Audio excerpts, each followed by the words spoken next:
So students, welcome to our YouTube channel. Very good morning to all of you. And I hope आप सब ठीक होंगे। थोड़ा अपने आप को सिक्योर करके रखना, घर से बाहर मत जाना, कोरोना एक्सेस में बढ़ता जा रहा है, अपने आप को सेफ रखना। कोई डाउट्स हो, किसी सब्जेक्ट से रिलेटेड नहीं समझ में आ रहा हो, किसी क्लास का, ऐसी कोई बात नहीं, हम आपका डाउट्स क्लियर करेंगे। आप हमें कमेंट बॉक्स में राइट डाउन किया करो स्टूडेंट्स, ओके। अच्छे से अच्छे नोट्स प्रोवाइड करेंगे, कोशिश करेंगे कि आपको और अच्छे से समझ में आए, आपके डाउट्स जितने हैं हम क्लियर कर सकें। स्टूडेंट साथ में चैनल को प्लीज़ लाइक सब्सक्राइब कर दिया करें, वीडियोस को अच्छे से पूरा देखा करें। यूँ नहीं है स्पीड में भगा के ठीक है इट्स ओवर, वीडियो ख़त्म, बस ये वही मज़े वाली बात है। हमें थोड़ा सा मोटा मोटा आना चाहिए, कंसेप्ट क्लियर, ऐसा नहीं होता बच्चों। वीडियो को डीपली पढ़ना पड़ता है, इसलिए कंसेप्ट को जब तक डीपली नहीं पढ़ोगे समझ में नहीं आएगा।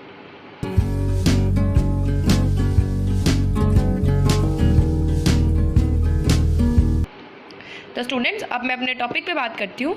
मैं आपको क्लास 10th का चैप्टर नंबर 1 करा रही हूँ, chemical reaction and equations. Student please अच्छे से पढ़ा करो, क्योंकि ये टाइम बहुत इंपॉर्टेंट है। इस टाइम आप घर पे हो, जितना चाहो उतना पढ़ सकते हो। स्कूल में हम बाउंड हो जाते हैं, लेकिन इस टाइम आप फ्री हो कि आप जितने बजे पढ़ना चाहो उतने बजे पढ़ लो। मटेरियल आपके पास यूट्यूब पे पूरा प्रोवाइड यूट्यूब आपको कर रहा है, गूगल आपको प्रोवाइड कर रहा है। तो स्टूडेंट्स प्लीज़ अच्छा इंटरेस्ट लेके अपने इंटरेस्ट दिखाओ पढ़ाई को लेके और अच्छे से अच्छा पढ़ो। तो स्टूडेंट्स, मैंने आपको प्रीवियस टॉपिक कराया था जिसका नाम है ऑक्सीडेशन एंड रिडक्शन। कल हमने यही पढ़ा था। ऑक्सीडेशन क्या होता है? जिसमें एडिशन होता है किसी सब्सटेंस में ऑक्सीजन का। रिडक्शन क्या होता है? जिसमें एडिशन होता है हाइड्रोजन का किसी भी सब्सटेंस में। ऑक्सीजन से ही पता लग रहा है, जब ऑक्सीडेशन है तो ऑक्सीजन की बात होगी, गेन होगा ऑक्सीजन का, और हाइड्रोजन में क्या होगा? रिडक्शन में गेन होगा हाइड्रोजन का। ठीक है स्टूडेंट्स। रिडॉक्स रिएक्शन क्या होती है? जिसमें ऑक्सीडेशन और रिडक्शन दोनों होता है। अगर किसी रिएक्शन में ऑक्सीडाइज होगा तो दूसरा सामने वाला हमारा रिड्यूस होगा ही होगा, इसलिए वो रिडॉक्स रिएक्शन कराती है, क्योंकि उसमें हम ऑक्सीडेशन भी करते हैं, साथ ही साथ रिडक्शन भी करते हैं। स्टूडेंट्स पढ़ने में इंटरेस्ट दिखाओ, जितना अच्छे से समझोगे कंसेप्ट क्लियर होगा। आगे साइंस लेने में क्या पता आपको 11th में साइंस साइड चूज़ करो, आपको इतनी दिक्कत नहीं आएगी, सिलेबस अच्छे से कवर हो जाएगा। आगे आपको यही सब डीपली ही पढ़ते जाना है। अगर आपने 9th में atom and molecule structure of atom अच्छे से करा है तो आपको ये सब अच्छे से समझ में आएगा। जिन बच्चों ने ये दोनों चैप्टर ही नहीं करे हैं उनको ये समझने में बहुत प्रॉब्लम आएगी। तो स्टूडेंट्स अपने पहले कंसेप्ट्स को क्लियर करा करो, तब जो वीडियो बताई जा रही है उसमें उस चीज़ को समझा करो। तो स्टूडेंट्स, अब हम हमारा नेक्स्ट टॉपिक करेंगे जिसका नाम है कोरोजन एंड रेंसिडिटी। क्या है कोरोजन एंड रेंसिडिटी? देखो, आम भाषा में हम कहे कोरोजन क्या है? जर लगना। ठीक है, लोहे की चीज़ पे क्या लग जाता है? जर लग जाता है। तो कोरोजन क्या होता है? जर लगना। Slow eating of metals by the action of air, water and pollutants, it is corrosion. तो कोरोजन मैंने क्या कहा? जब मेटल्स को खा जाते हैं, खाना इन द सेंस रोटी खाना नहीं स्टूडेंट्स, मेटल को खाना। मेटल जैसे अब हमारे घर में लोहे की विंडो होती है, ठीक है, उसको कई बार क्या होता है? जर लग जाता है, तो मतलब मेटल खा लेते हैं। कैसे? कई बार हवा की वजह से होता है, कई बार लोहे पे पानी लगता है, तो ऑब्वियस सी बात है लोहे पे क्या लगेगा? जर लगेगा ही लगेगा। कई बार कुछ ऐसे पॉल्यूटेंट्स होते हैं जो मेटल पे रिएक्ट कर जाते हैं, जिस वजह से हमारी विंडो पे जर लगना स्टार्ट हो जाता है। तो नॉर्मल लैंग्वेज में हम कोरोजन को जर कहते हैं। मेटल को ईट करना बाय द एयर, चाहे वो वाटर करे चाहे वो पॉल्यूटेंट्स करे, वो हमारा क्या कहलाता है? कोरोजन। स्टूडेंट्स, कई बार हमारा डायरेक्ट कॉन्टैक्ट भी होता है कोरोजन में, जो हमारी विंडो है उसमें डायरेक्टली भी जर लगना स्टार्ट हो जाता है। ओके स्टूडेंट्स, तो अब हम पढ़ रहे हैं 3 टाइप का होता है कोरोजन। रस्टिंग ऑफ आयरन,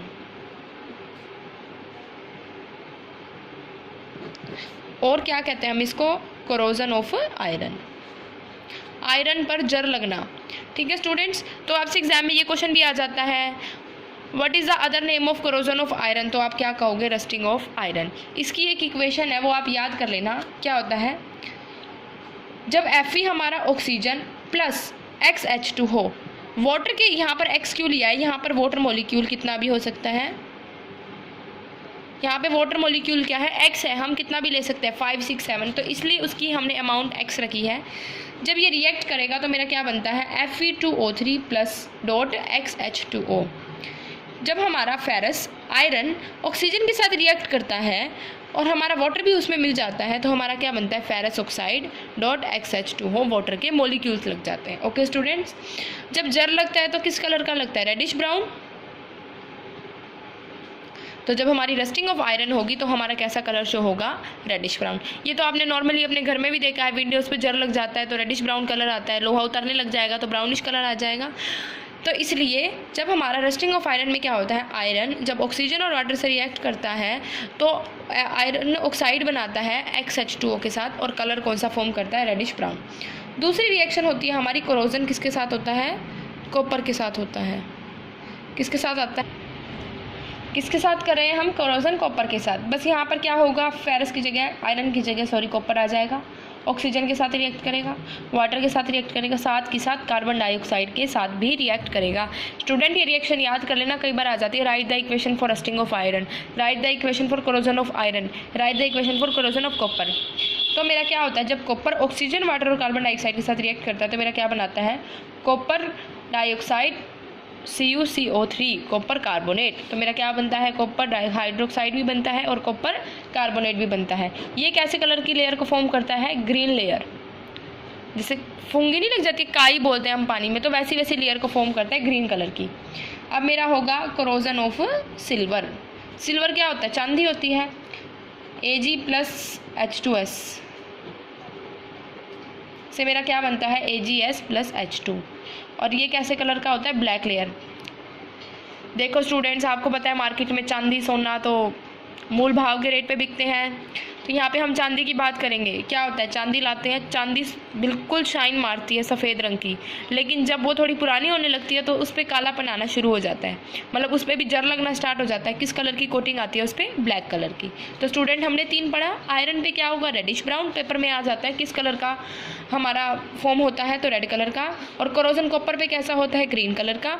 और कोरोजन हमारा सिल्वर पे कैसा होता है, ब्लैक कलर का होता है। स्टूडेंट्स आपको कोरोजन का टॉपिक समझ में आ गया।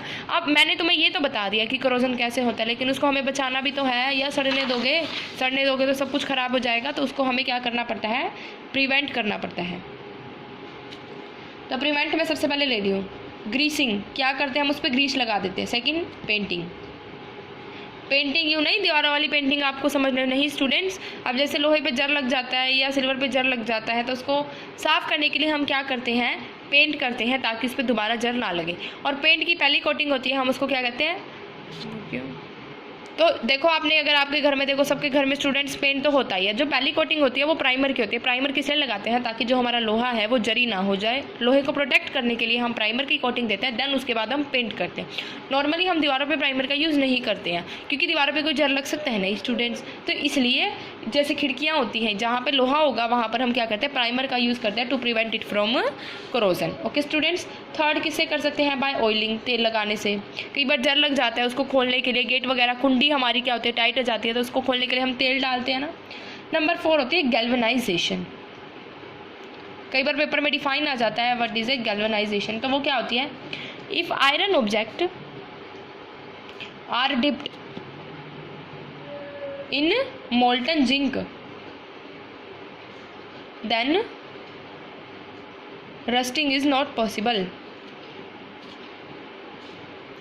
तो क्या कह रहे हैं स्टूडेंट्स, किसी भी लोहे को जब हम मोल्टन जिंक, मोल्टन क्या होता है, पिघले हुए जिंक में जब हम आयरन को डालते हैं तो कभी भी कोरोजन वहाँ पर नहीं होता।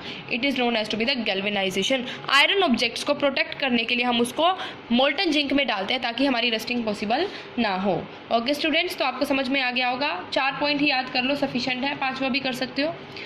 स्टेनलेस कॉम्पोजिशन होते हैं, जो क्या होते हैं स्टूडेंट, जैसे आयरन लोहे पे लगता है, उसको प्रिवेंट करते हैं स्टेनलेस, निकल, chromium and carbon. Okay students, तो पाइप प्रिवेंशंस बहुत है, एग्जाम में आती है, इंपॉर्टेंट क्वेश्चन है कोरोजन का। कोरोजन हमारी कितने टाइप से पूछी जा सकती है, कोरोजन क्या होता है, कोरोजन की प्रिवेंशन क्या है, रस्टिंग ऑफ आयरन क्या होता है, रस्टिंग ऑफ आयरन की इक्वेशन क्या है, कोरोजन ऑफ आयरन क्या है, कोरोजन ऑफ कॉपर क्या है, कोरोजन ऑफ सिल्वर क्या है। तो स्टूडेंट्स आपकी एनसीईआरटी बुक में आई थिंक ये गिवन नहीं है, सिर्फ प्रिवेंशंस और इक्वेशंस के बारे में नहीं बता रखा। तो मैंने आपको इक्वेशंस अभी आपको समझा दी हैं, तो आप ये नोट डाउन कर लो, क्योंकि एग्जाम पॉइंट ऑफ व्यू से ये इक्वेशंस बहुत ज़्यादा इंपॉर्टेंट है। तो स्टूडेंट कैसे प्रिवेंट कर सकते हैं? ग्रीस करके, पेंट करके, ऑयल करके, आयरन ऑब्जेक्ट को मोल्टन जिंक में डिप करके और स्टेनलेस कॉम्पोजिशन का यूज़ करके, जैसे आयरन, निकल, chromium and carbon. Okay students, यहीं पर मेरा कोरोजन का टॉपिक कंप्लीट होता है। अब मेरा नेक्स्ट टॉपिक आता है रेंसिडिटी। क्या आता है स्टूडेंट्स? रेंसिडिटी। देखो स्टूडेंट्स, मार्केट में चिप्स, कुरकुरे कौन स्टूडेंट खाना नहीं पसंद करता? Every students like to eat potato chips, Kurkure, momos, है ना स्टूडेंट्स? तो देखो स्टूडेंट्स, खाना सबको पसंद है लेकिन उसे बचना भी ज़रूरी है। तो उनको बचाने के लिए हम क्या करते हैं? रेंसिडिटी को प्रिवेंट। जब वो पैकेट्स ख़राब हो जाते हैं अंदर से, देखो हम पैकेट लाते हैं, उसको खोलते हैं, क्या होता है? जब बंद होता है तो हवा होती है, खुलते ही सारी हवा निकल जाती है। पैकेट में 4 चिप्स बचते हैं, है ना मैडम? मज़ा भी नहीं आता खाने में, 5 रुपये खर्च हो जाते हैं, चिप्स 5 निकलते हैं। जब बड़े बड़े पैकेट लाओ उसमें हवा ज़्यादा दिखती है, चिप्स भी थोड़े से नज़र आते हैं। तो स्टूडेंट्स ये तो है ही। तो रेंसिडिटी क्या होता है? Slow oxidation of fat given the bad taste and bad odor which is not good for our health। इस प्रोसेस को क्या कहते हैं? रेंसिडिटी कहते हैं। देखो बच्चों, ये मत समझना रेंसिडिटी बहुत बढ़िया चीज़ है। रेंसिडिटी हमें नुकसान पहुंचाती है, हमें रेंसिडिटी को प्रिवेंट करना होता है। तो रेंसिडिटी होती क्या है? ऑक्सीडेशन ऑफ फैट, ठीक है? धीरे धीरे ऑक्सीडेशन होना फैट्स का, जो हमें क्या दे? गंदा टेस्ट देता है, गंदी स्मेल देता है, और जो हमारी हेल्थ के लिए भी अच्छा नहीं होता है। देखो स्टूडेंट्स, मैं एक चिप्स का पैकेट लाई, कौन सा पसंद है भाई? मुझे तो नीला लेस पसंद है, तो मैं तो नीले लेस की बात करूँगी। तो मैं ब्लू लेस का पैकेट लाई, मैंने खोला, ठीक है स्टूडेंट्स अपने चिप्स का पैकेट कमेंट करना मत भूलना। देखती हूँ कि स्टूडेंट्स को कौन सा पसंद है, टीचर के साथ कौन सा मिलता है बच्चा। तो स्टूडेंट्स, मैं क्या करा, मैंने एक चिप्स का पैकेट लिया, उसको खोला, हाँ भाई टीवी देख रही थी, 2 चिप्स खाने का मूड करा, खा लिया, फिर मैंने छोड़ दिया, खुला रह गया पैकेट। जो हवा थी वो तो निकल गई, पैकेट में चिप्स वही वाली बात होगी मैडम, पैकेट 5 रुपये का, चिप्स 4, तो कुछ चिप्स बच गए। अब क्या होता है? खोलने के बाद क्या उन चिप्स का वही टेस्ट रह जाता है? नहीं, वो सीलने स्टार्ट हो जाते हैं, स्मेल में फ़र्क आ जाता है, वो वाला टेस्ट नहीं रहता जो हमारा पैकेट बंद होने पे होता है। तो वो किसकी वजह से होता है? रेंसिडिटी की वजह से होता है, जिसकी वजह से हमारा क्या होता है? फैट के अंदर बैड टेस्ट आता है, बैड ऑर्डर आता है, और जो हमारी हेल्थ के लिए ठीक नहीं होता है। रेंसिडिटी समझ में आ गया स्टूडेंट्स? क्या बताया? जो चीज़ हमें हार्म करे, which is not good for our health. ऐसी बात नहीं है चिप्स लेस की बात हो रही है, कई बार हम और भी सब्जियाँ ले आते हैं, थैली में सब्जी ले आओ, बंद रहेंगी, अंदर से सड़ जाएंगी, ख़राब हो जाएंगी, अंदर गैस फिल हो जाती है, जिसकी वजह से वो ख़राब हो जाती है, खुलते ही पैकेट वो साफ़ हो जाती है। समझ में आया? तो कुछ चीज़ें ऐसी होती हैं जिनको प्रिवेंट करने के लिए हमें गैस की ज़रूरत पड़ती है, और कुछ ऐसी होती है जिसके लिए हमें गैस की ज़रूरत नहीं पड़ती। तो अब हम इसकी प्रिवेंशंस पढ़ेंगे। हमें क्या पैसा, देखो आज के टाइम पे कोई इतना अमीर नहीं है, जो अमीर है वो बहुत अच्छी बात है, होना भी चाहिए आज के टाइम पे। स्टूडेंट्स, इसी पे मुझे एक बात याद आई, आपने बिल गेट्स का नाम तो सुना ही होगा, जो CEO हैं हमारे माइक्रोसॉफ्ट के। तो स्टूडेंट्स, उन्होंने एक बहुत अच्छी बात कही थी, I am his big fan, मुझे बहुत पसंद है उनके कोटेशन सुनना। क्या कहा था उन्होंने? अगर आप गरीब घर में पैदा हुए हो, क्या कहा उन्होंने? अगर आप गरीब घर में पैदा हुए हो तो ये आपकी गलती नहीं है। क्योंकि देखो स्टूडेंट्स, ज़रूरी तो नहीं है कि हर अमीर अमीर ही होगा, हर गरीब कोई गरीब ही होगा, तो ये इसमें हमारी कोई गलती नहीं होती कि हम गरीब घर में पैदा हुए हैं। असल बात क्या है? अगर आप गरीब घर पर ही मर जाते हो तो यह आपकी गलती है। स्टूडेंट्स, लाइफ में आपको चांस मिला है कुछ करने का, इट्स योर ड्यूटी, तो अपनी लाइफ में कुछ मोटिवेट करो, कुछ अच्छा करो, ज़िंदगी में सफल बनो, ताकि आप ये ना कहलाओ कि आप गरीब घर से हो। अपनी लाइफ को सक्सेस बनाओ ताकि आगे जाके आपको अपनी मेंटेनेंस मिले। तो इसलिए उन्होंने बहुत अच्छा कहा कि आप गरीब घर में पैदा हुए हो, ये आपकी गलती नहीं है, लेकिन अगर आप गरीब घर में मरते हो तो ये आपकी गलती है। सो स्टूडेंट्स, यहाँ से मैं आपको एक बहुत अच्छी मोटिवेशन देती हूँ। स्टूडेंट्स, कभी भी लाइफ में, चाहे कोई लाइफ में जो अपॉर्चुनिटी मिली है उसको अपने सक्सेस करियर पे लेके जाओ, ताकि लाइफ में सक्सेस हो जाओ। Student, please like comment share भी कर दिया करो चैनल को। वीडियो में पढ़ने में इंटरेस्टेड तो बहुत हो रहे हो, देख रही हूँ मैं, कोई भी लाइक कमेंट नहीं कर रहा है वीडियो को। स्टूडेंट्स, अब हम टॉपिक पे आते हैं। हम क्या पढ़ रहे थे? रेंसिडिटी, याद है? तो रेंसिडिटी में आपको प्रिवेंशंस बचा रही थी कि आप रेंसिडिटी को कैसे प्रिवेंट कर सकते हो। देखो, पैकेट्स होते हैं जो चिप्स वगैरह, उसमें क्या फिल कर देते हैं पैकेट्स में फिलिंग नाइट्रोजन, और filling nitrogen in packets. Second है filling vacuum in wafer packets. Wafer packets में भी मैं क्या करूँगी, वैक्यूम को फिल करूँगी। Third, by putting in refrigerator, मतलब फ्रिज में रख के भी हम उसको प्रोटेक्ट कर सकते हैं। कई बार चीज़ ख़राब हो जाती है तो हम उसको क्या करते हैं, बचाने के लिए फ्रिज में रखते हैं। तो इसलिए रेंसिडिटी को बचाने के लिए हम क्या कर सकते हैं, पैकेट्स में नाइट्रोजन फिल कर सकते हैं। वेपर पैकेट्स को हम वैक्यूम में फिल करवा सकते हैं और रेफ्रिजरेटर में भी अपने सामान को रख के उनको सिक्योर कर सकते हैं। तो स्टूडेंट्स, मेरी तरफ से चैप्टर कंप्लीट हो चुका है। कल से हम टेस्ट सीरीज स्टार्ट करेंगे। मैं आपको वीडियो में भी क्वेश्चंस अपलोड करके दूंगी। एग्जाम पॉइंट ऑफ व्यू से मोस्ट इंपॉर्टेंट क्वेश्चंस हैं वो, और एग्जाम में वैसे ही घुमा फिरा के क्वेश्चंस आते हैं, तो पढ़ लेना। एंड टेस्ट सीरीज स्टार्ट करूँगी, लाइव क्वेश्चंस दूंगी मैं, आपको आंसर करने हैं। मैं आपको मार्क्स दूंगी कि आपका कितना अच्छा अटेम्प्टेशन है, कैसा नहीं, क्योंकि अटेम्प्टेशन मोस्ट इंपॉर्टेंट होती है एग्जाम में। जितना पेपर को अच्छा अटेम्प्ट करोगे उतने ही आपको मार्क्स मिलेंगे। तो स्टूडेंट्स, इसलिए चैनल को लाइक सब्सक्राइब कर दें और बेल आइकन को क्लिक करना ना भूलें, ताकि मैं आऊँ तो आपको घंटी बज के आपको पता लग जाए that madam is live. Thank you.